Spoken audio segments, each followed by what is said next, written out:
नमस्कार साथियों, स्वागत है आपका आपके अपने चैनल टॉपर क्लासेस में। मेरा नाम है चंद्रशेखर।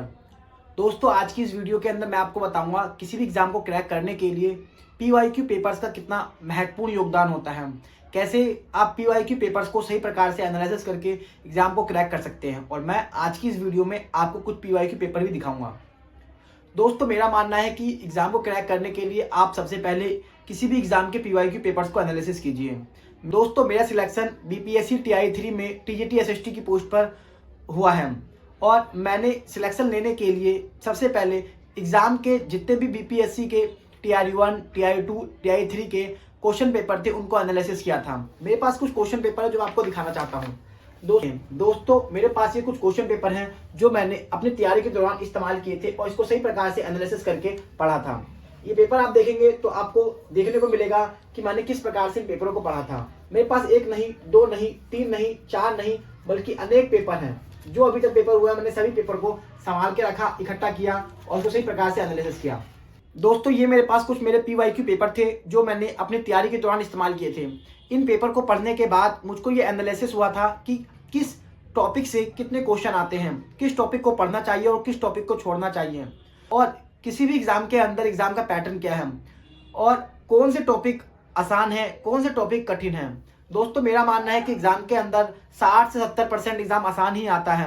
यदि हमने उसको सही प्रकार से पढ़ा, सही प्रकार से हमने रिवीजन किया तो हम उसको कर लेते हैं। एग्जाम के अंदर क्वेश्चन कैसे पूछे जा रहे हैं, वो क्वेश्चन या तो फैक्चुअल होंगे, या तो फिर वो क्वेश्चन या तो फैक्ट वाले होंगे, या तो वन लाइनर होंगे, या फिर ऐसा भी हो सकता है कि अंडरस्टैंडिंग बेस हो।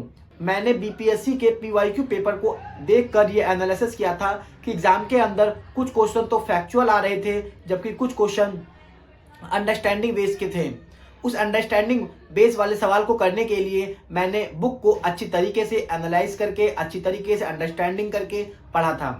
बीपीएससी के एग्जाम को क्रैक करने के दौरान मैंने टीआई 1, टीआई 2, टीआई 3 तीनों के पेपरों को सही तरीके से एनालिसिस किया था।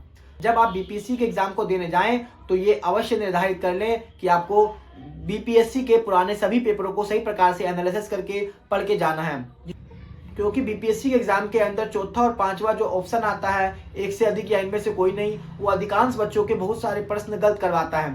दोस्तों, यदि आप 4 से 5 क्वेश्चनों की बढ़त करना चाहते हैं तो चौथे और पांचवें ऑप्शन को सही प्रकार से पढ़ें और करें, क्योंकि एक से अधिक या इनमें से कोई नहीं, ये अधिकांश बच्चों के सवाल गलत करवाता है। जब मैंने पेपर को एनालिसिस किया तो मैंने भी ये देखा कि मेरे भी कुछ क्वेश्चन टीआई 1 में, टीआई 2 में ऐसे गलत हुए थे जो थे तो बहुत आसान, लेकिन चौथे और पांचवें ऑप्शन के कारण गलत हुए थे।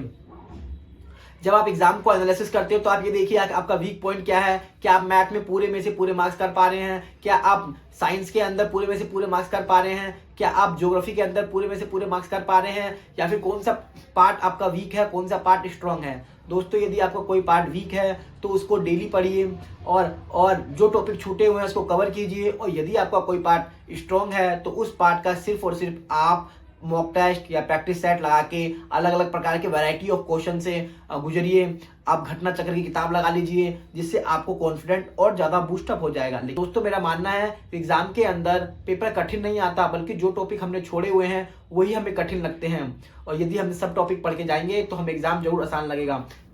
दोस्तों, जिस दौरान आप पीवाईक्यू पेपर को एनालिसिस करें उस समय आप ऐसा ना सोचें कि मैं पीजीटी की तैयारी कर रहा हूं तो मैं सिर्फ पीजीटी वाले पेपर ही एनालिसिस करूंगा या करूंगी। आपको उस दौरान पीआरटी के पेपर, टीजीटी के 6 to 8, 9, 10 और 11, 12 पीजीटी सभी के एग्जाम के पेपर को एनालिसिस करना है बीपीएससी एग्जाम के दौरान।